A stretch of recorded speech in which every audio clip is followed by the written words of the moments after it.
Mesdames et messieurs, bonjour. C'est avec plaisir que nous vous retrouvons sur les antennes de ML TV. Vous avez rendez-vous avec Matin Libre Politique. Et aujourd'hui encore, nous recevons un citoyen de notre pays, le Bénin, pour pouvoir aborder des sujets relevant de l'actualité nationale. Et ce n'est toujours pas loin également des élections générales de 2026, car vous le savez, c'est une première au Bénin. Et donc, le Bénin, les électeurs béninois sont appelés à désigner les députés, les maires et puis bien évidemment le président de la République en 2026.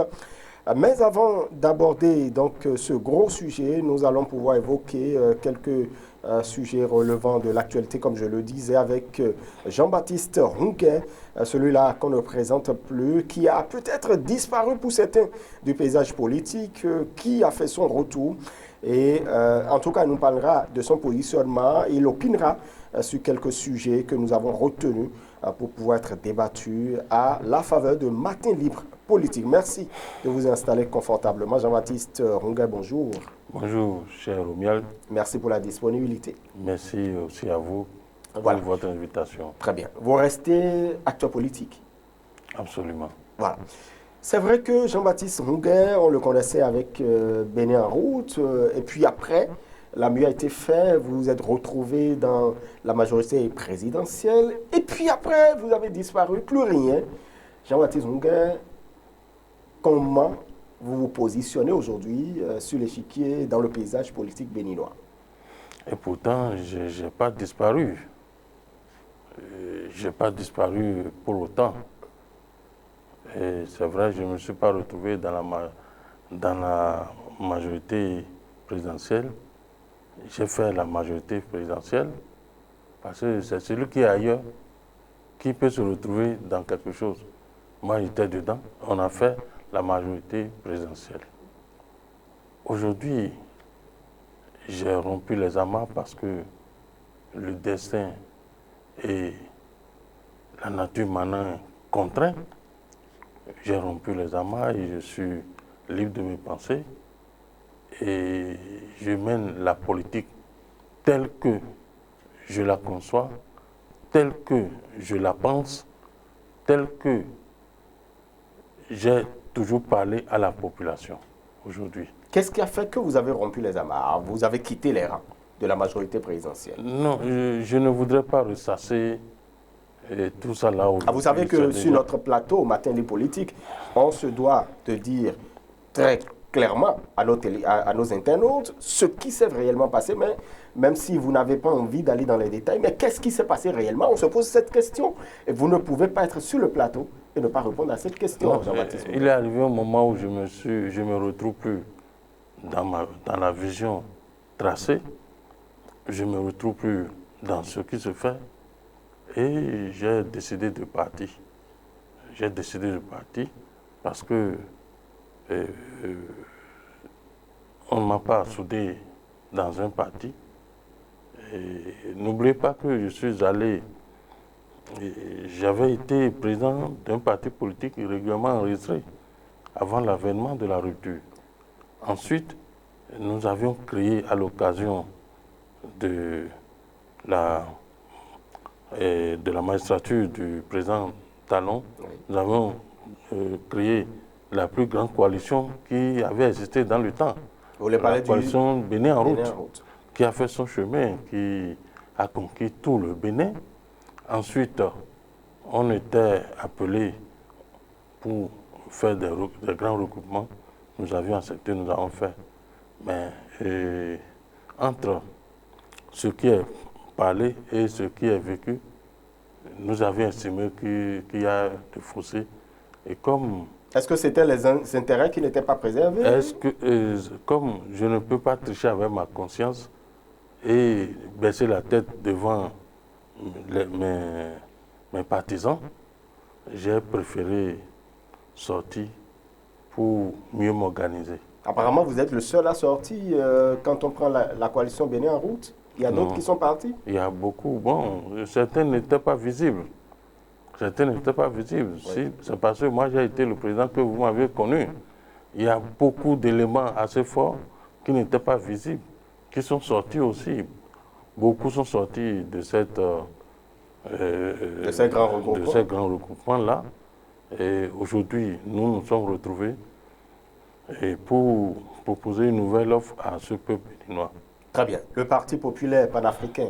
Absolument. C'est justement ce parti que vous entendez formaliser devant le mécanisme qui a été mis en place par l'État béninois. Oui. Très bien. C'est ça. Et nous avions pensé qu'il faut proposer une nouvelle alternative, une nouvelle offre à ce peuple qui ne se retrouve plus dans ce qui se fait. Aujourd'hui, vous voyez comment les choses se passent. La majorité des Béninois ne se retrouvent plus dans ce qui se fait. Ah, pourtant, il y a des infrastructures qui sont érigées, il y a je ne parle pas de la construction des infrastructures, je ne parle pas de la vie politique. Aujourd'hui... Vous avez des dents contre la réforme du système partisan? Non, pas du tout. Je l'ai conçu avec eux et j'ai souhaité qu'il y ait cette réforme-là. Mais en termes d'application, en termes de mise en œuvre, est-ce que la réforme, elle est appliquée telle que nous l'avions voulu? Il y a beaucoup de points d'interrogation. Et nous avions estimé que aujourd'hui, quelle est la part de la jeunesse dans ce qui se fait? Quelle est la part de la femme dans ce qui se fait? Quelle est la part en général de la population dans ce qui se fait? Nous avions remarqué que c'est de l'individualisme qui est prôné et il fallait proposer une nouvelle offre à ce peuple. Et cette proposition, c'est ce que nous appelons de l'altruisme. C'est-à-dire nous sommes prêts pour donner notre vie à ce peuple pour que ce pays vive, que ce pays puisse émerger. Nous sommes prêts à donner de nous-mêmes pour que le peuple puisse se retrouver dans la politique, le peuple peut se retrouver dans ce qui se fait. Et nous disons que le bien commun, c'est le bien commun, ça n'appartient à personne.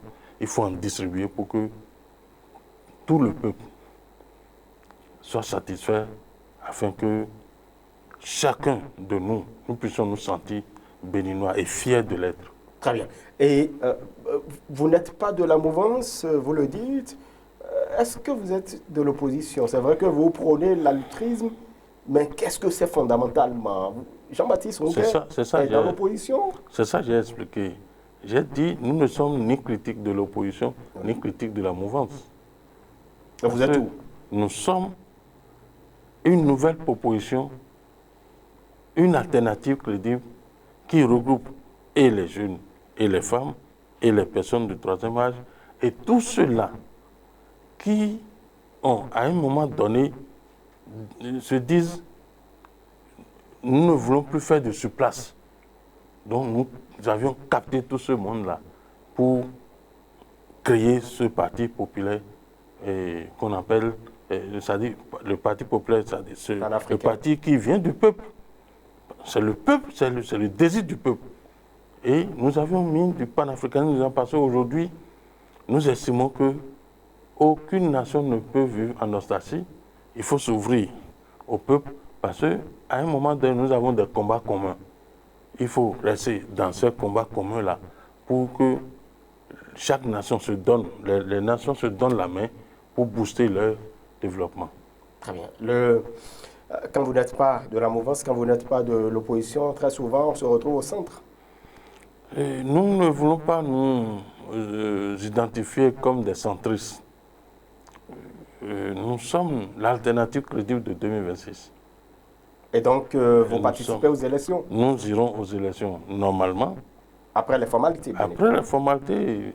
Et puis, comme je l'ai toujours dit hier, nous n'irons pas aux élections seuls. Nous serons dans une grande coalition de ceux-là qui pensent comme nous autres, parce qu'il y en a beaucoup. Il y en a dans la jeunesse, il y en a dans les partis politiques.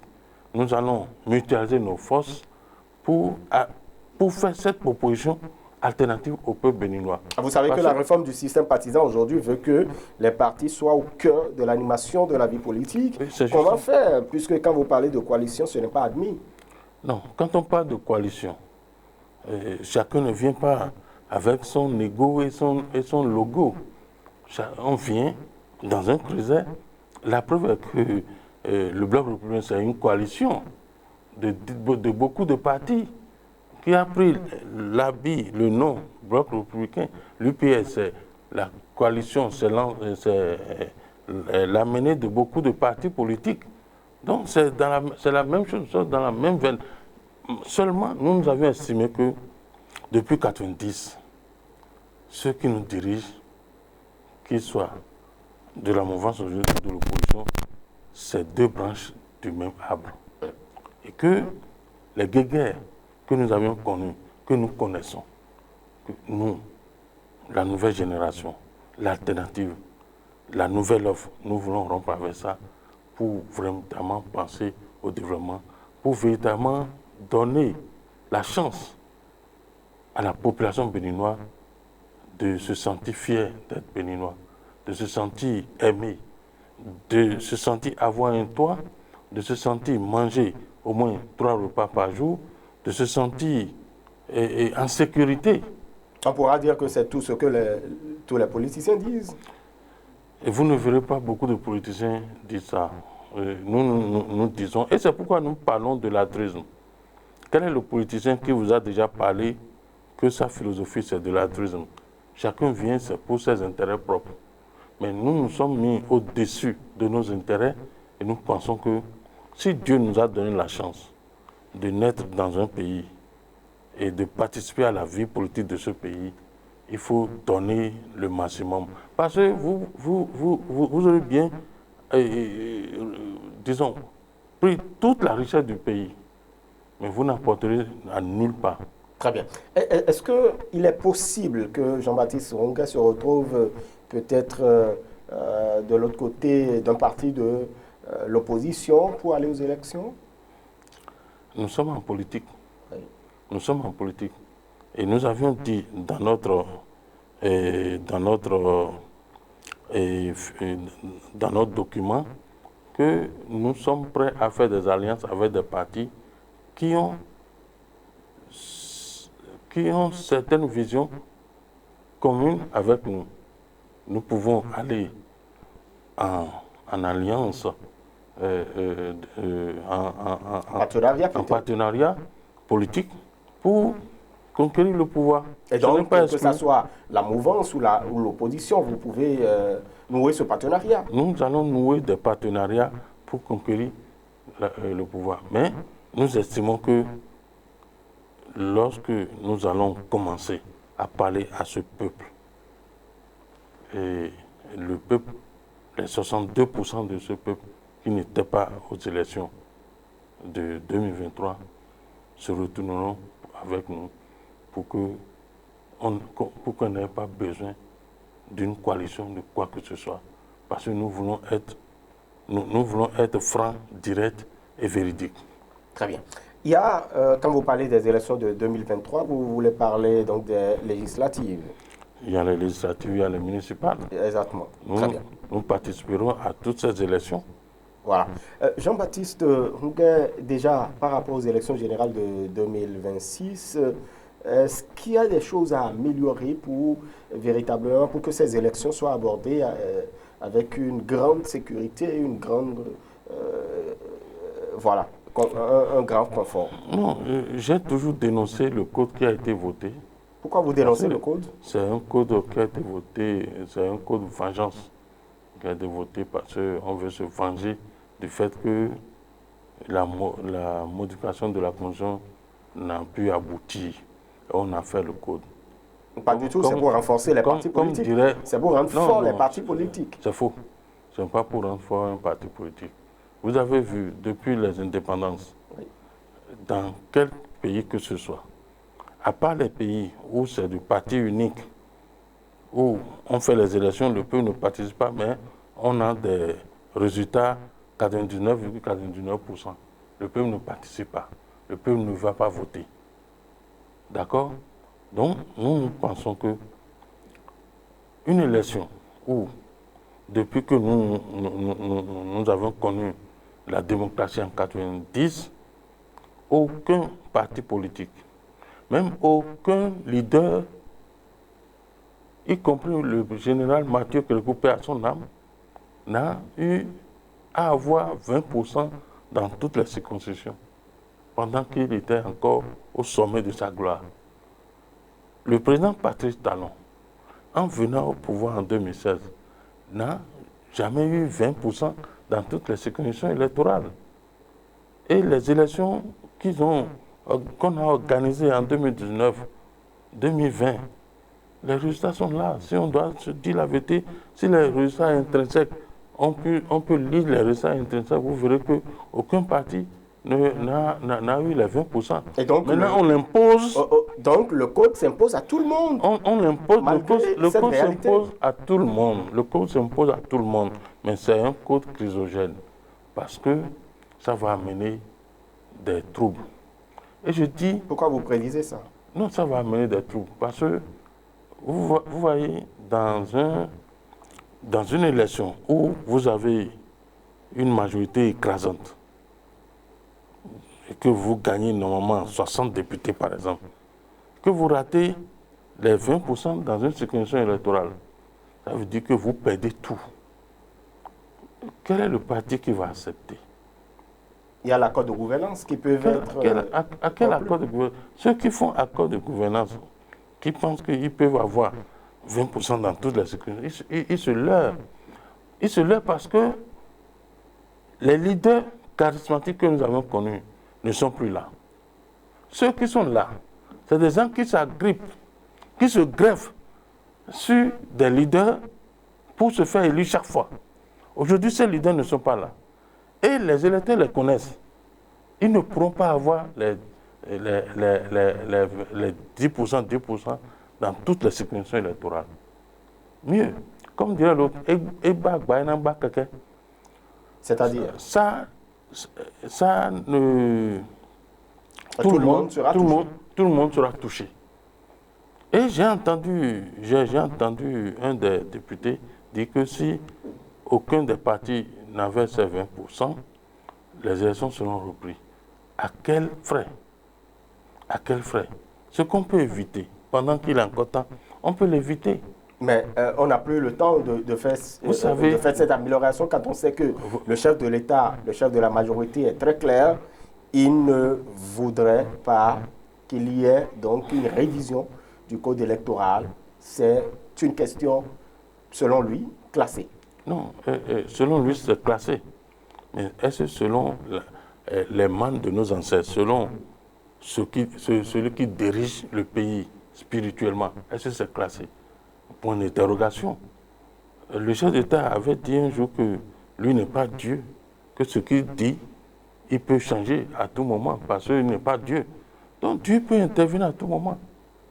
Et donc vous espérez l'intervention de Dieu? Nous espérons l'intervention pour que les élections se passent comme nous avons l'habitude de le faire, dans la paix, dans la concorde, que ça se passe comme une fête et que les adversaires politiques qui se retrouvent à un moment donné sur le champ politique, après les résultats, que chacun de nous donne la main pour vivre ensemble, pour notre vivre ensemble. On en a besoin. Très bien. D'abord, on ne mange pas correctement assez. On a des difficultés à vivre. La majorité des Béninois suivis aujourd'hui. Ajoutez... En fait, vous avez fait un sondage? La majorité des Béninois suivis aujourd'hui, y compris vous-même qui êtes là. Ah bon? Non, il faut... je vais vous là, dire... c'est ma vie privée. L'âge que nous avons aujourd'hui ne nous permet pas de dissimuler des choses. Il faut qu'on se dise la vérité. La majorité des Béninois suivis, y compris même les députés que vous avez là. Sérieusement? Ils survivent. Personne ne vit plus. On survit. Et donc, vous voulez apporter justement cette abondance? Nous apportons cette abondance, nous apportons l'équilibre, nous apportons le vivre ensemble, nous apportons la paix, le pain, le lait et le miel. Très bien. Comme pour les enfants d'Israël, par rapport à Dieu à l'époque. Absolument. Très bien. Mesdames et messieurs, vous savez désormais comment se positionne justement Jean-Baptiste Ronguet sur l'échiquier politique. Vous savez, je ne vous apprends rien puisque vous avez suivi un peu la création ou du moins l'organisation de ce congrès ayant mis en place le parti Le Libéral. Le parti Le Libéral qui justement a eu son récépissé provisoire. Et puis par la suite, on a eu un certain nombre de développements en ce qui concerne cette actualité. Là, le président du parti se retrouve aujourd'hui arrêté. Et puis, il y a des interpellations qui sont prévues. Le parquet, sinon le procureur spécial de la Criette a fait une sortie suite à la sortie donc, du ministre de l'Intérieur. Une présumée corruption d'agents publics. Voilà tout ce qui se cache autour donc, du Parti Le Libéral. Qu'est-ce que cela suscite en vous comme analyse, Jean-Baptiste Ronguet? Et ça suscite en moi un regret, un dégoût, et une sorte de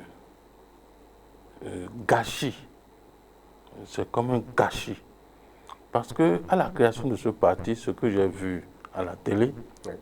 Et lorsque il créait ce parti par le congrès qu'il a organisé à Calavi, dans la salle, la grande salle de gratitude, j'ai vu un seul monsieur accompagné des jeunes, comme si il est le Messie et les autres là se sont ses subordonnés. Enfin, c'est la lecture que vous avez faite. Je n'ai pas vu un partage de rôle dans ce qu'il a fait.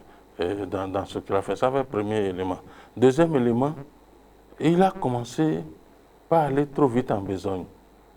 Le troisième élément, quand on est quelque chose là, on se garde. Celui qui n'a pas gagné l'autre livre ne doit pas se moquer de celui qui se noie.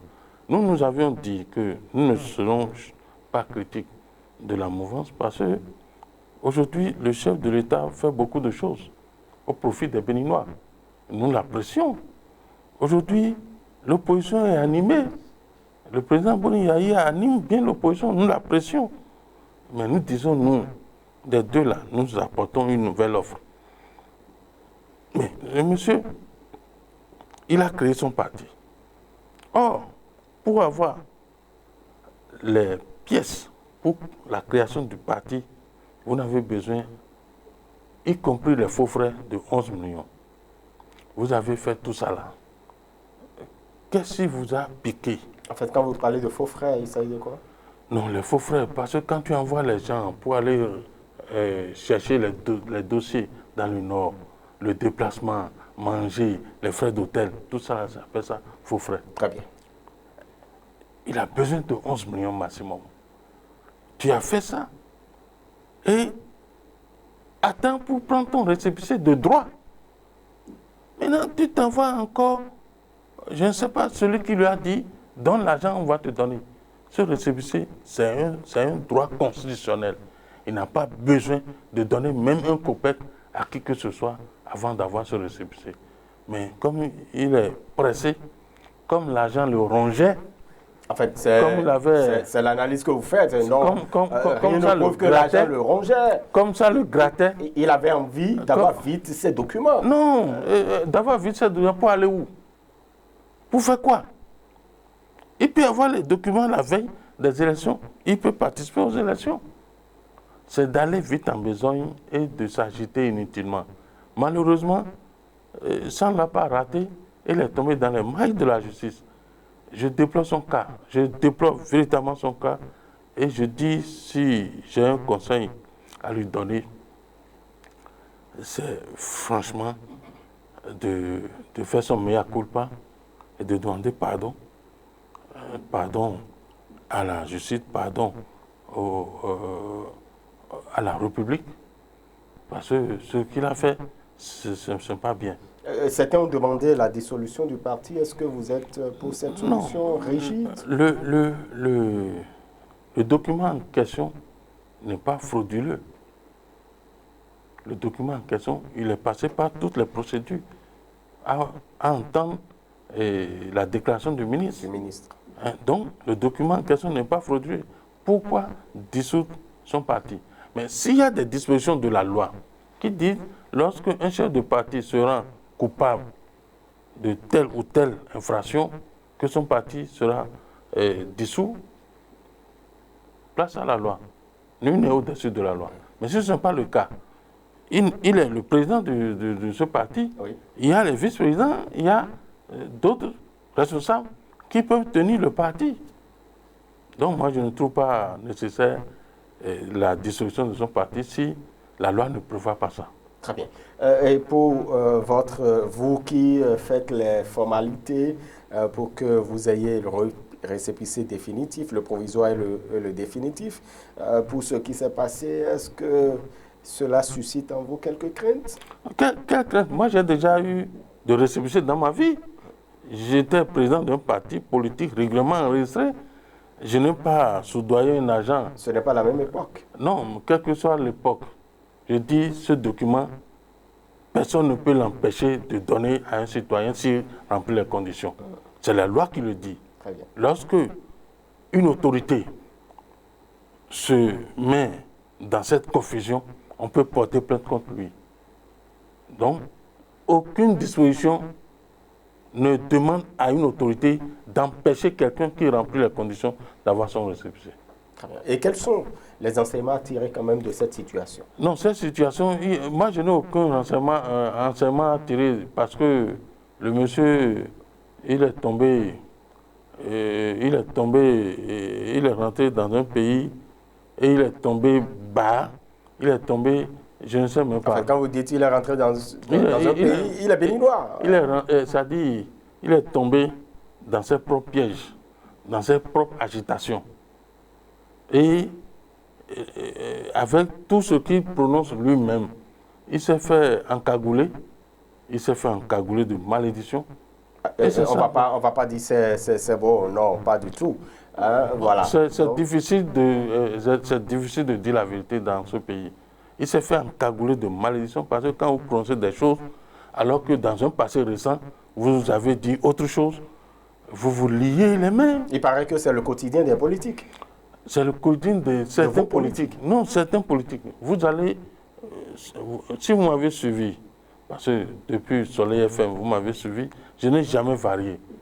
Parce que je suis un fils de ce pays et ce que je dis depuis ce temps-là, c'est ça que je répète.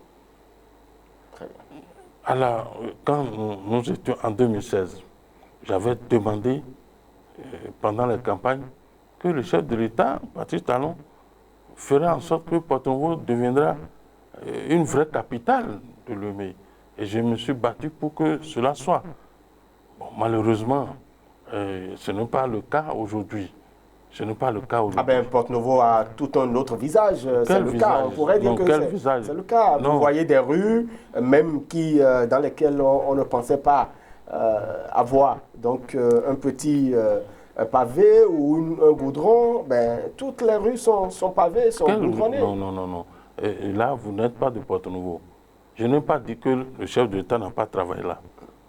Quelles sont les infrastructures qu'on donne à une capitale pour que ça soit véritablement une capitale? Dites-le nous. Nous n'avions pas les institutions, à part l'Assemblée nationale. Nous avions le seul ministère qui était à Porto-Novo est délocalisé aujourd'hui. D'accord? L'Assemblée nationale est là. La présidente devait revenir à Porto-Novo. J'avais même souhaité qu'on ait au moins un aérodrome à Porto-Novo pour que les businessmen qui viennent du Nigeria, du Tchad, du Cameroun, viennent atterrir là, ils vont faire leur business et ils retournent pour aller. C'est les attributs de capitale, ça. Porto-Novo n'a aucun attribut aujourd'hui pour être appelé capitale. Et ce que vous voyez, les maisons, c'est des maisons vétustes. Est-ce qu'en 10 ans, on pouvait faire ça? En 10 ans, si on a mis une priorité, on peut lancer et la suite se fera. Parce qu'il faut avoir la volonté. C'est vrai que des voies sont ouvertes et asphaltées. Ça là, je l'affirme. C'est vrai que de nouveaux quartiers sont goudronnés, mais les attributs d'un capital sont inexistants totalement à Porto-Novo. Très bien, voilà. En tout cas, certainement, cela se retrouvera dans l'offre que vous proposez. L'offre De toute façon, on aura le temps. que nous proposons est dans cela. Et nous avions dit que pour nous, il faut s'attaquer aux besoins fondamentaux. Et pour s'attaquer aux besoins fondamentaux, il faut développer la vallée de Lemay. Il faut lancer le développement de la vallée de Lemay, qui peut nourrir tout le peuple béninois, avoir des réserves et aller à l'exportation. Très bien. Nous avions dit qu'il faut créer plusieurs zones industrielles dans lesquelles il faut créer des ranches de transformation des produits agricoles pour l'autosuffisance alimentaire et pour l'exportation. On a quand même des zones industrielles, des zones spéciales aussi aujourd'hui au Bénin, dont la plus en vue, c'est bien la GDZ. Je n'ai pas refusé, mais j'ai fait ma proposition. Tout à fait. J'ai parlé. On ne fait pas de transformation des produits agricoles là. En tout cas, on reviendra sur votre offre quand le temps serait venu, donc le temps opportun, on reviendra justement sur votre offre au profit de tous les Béninois. Vous le savez aussi, Patrice Talon, donc depuis quelques années, nous avons constaté une offensive diplomatique. La dernière en date, c'est bien justement la visite à l'issue de ce forum économique. Le Patrice Talon s'est rendu au Qatar. Le Qatar, c'est bien une coopération importante pour le Bénin. Vous voulez que j'intervienne sur ça? Tout à fait. Bon, j'ai vu les images et malheureusement, j'ai vu la petitesse de représentation du Bénin. Le chef de l'État est parti seul avec le ministre des Affaires étrangères, le ministre des Finances et une troisième personne dont je n'arrive pas à dévisager. Et ils ont retrouvé sur place là-bas. Vous voulez parler du fils du président de la République? Ah, c'est le fils. Je ne l'ai pas bien dévisagé. Et de l'ambassadeur nouvellement nommé. Mais les acteurs économiques, parce que c'est un forum économique qui concerne les acteurs économiques. Est-ce que, je ne sais pas, si le chef de l'État, dans son cortège, est parti avec quelques acteurs économiques béninois. Parce qu'après tout, le développement, c'est nous-mêmes. Sans les acteurs locaux, aucun développement ne peut être véritablement émergé.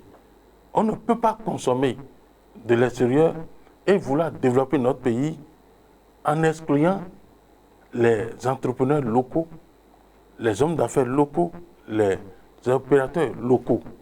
Il faut les associer pour que 2 ou 3, 4, 5, 6, en créant des industries, en créant des entreprises, puissent recruter le maximum de Béninois. On ne pourra pas dire aujourd'hui qu'il y a une exclusion des acteurs économiques. Je veux dire, j'avais souhaité que les 10 ans du président Talon, qu'il en fasse des hommes d'affaires milliardaires, comme ce fut le cas au Nigeria.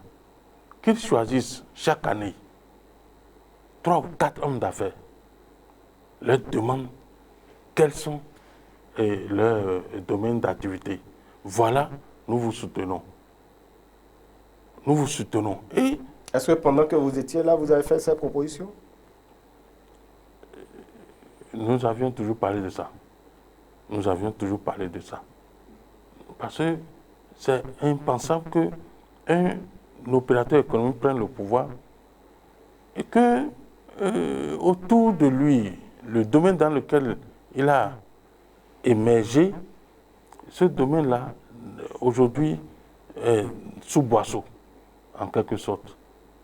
Et nous souhaitons, vous voyez, par exemple, les entreprises qui viennent construire les infrastructures chez nous, pratiquement, ce sont des entreprises, dans leur grande majorité, des entreprises étrangères. Ça veut dire que nous n'avions pas l'expertise. Est-ce que nous avons l'expertise béninoise? Les Chinois... Parce qu'on ne peut pas confier des infrastructures, l'érection d'un certain nombre d'infrastructures à des cabinets ou à des structures qui n'ont pas l'expertise, la compétence qu'il faut. En les privant d'avoir l'expertise, est-ce que c'est la meilleure solution?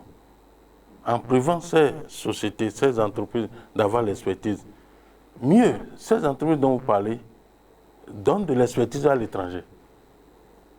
Beaucoup sont partis et font de merveilles et font la fierté des Béninois à l'étranger. Pourquoi ne pas les essayer chez nous? Le service après-vente, l'expertise que nous pouvons gagner,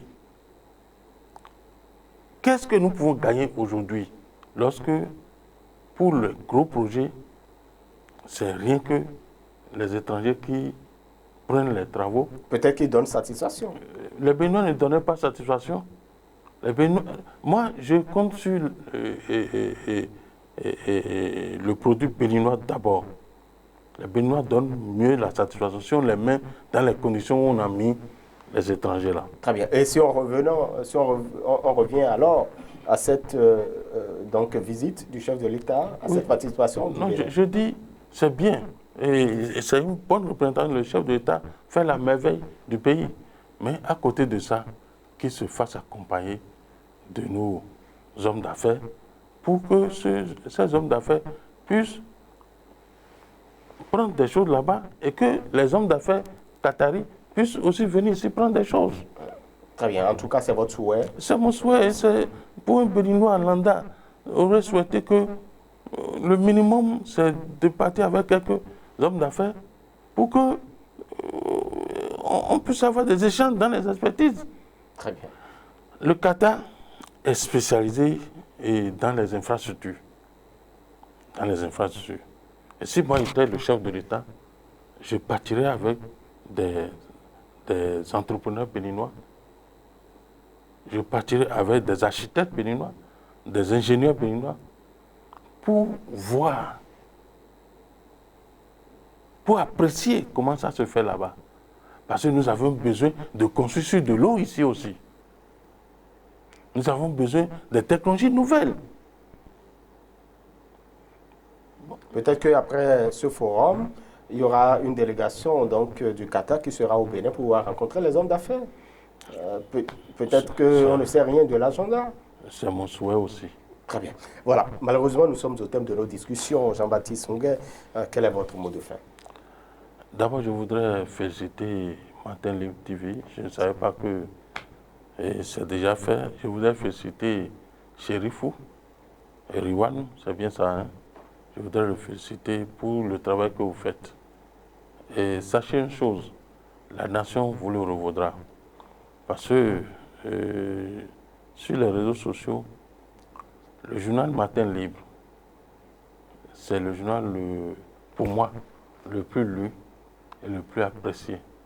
J'apprécie cela. Et c'est pourquoi je voudrais rendre hommage à tous ceux qui travaillent ici.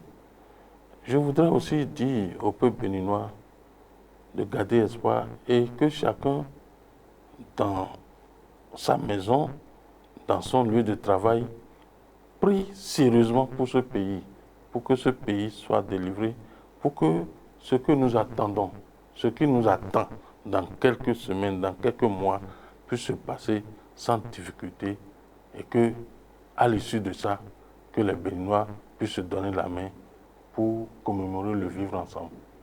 Je vous remercie. Très bien. Merci beaucoup à vous, Jean-Baptiste Nguyen. Merci pour toutes ces informations, ces analyses, ces regards que vous portez justement sur quelques faits relevant de l'actualité nationale. Mesdames et messieurs, vous en savez un peu plus donc, sur le positionnement de notre invité aujourd'hui dans le paysage politique. Et il souligne qu'ils sont dans une posture d'altruisme, justement. Ils ne sont ni critiques de la mouvance, ni critiques de l'opposition.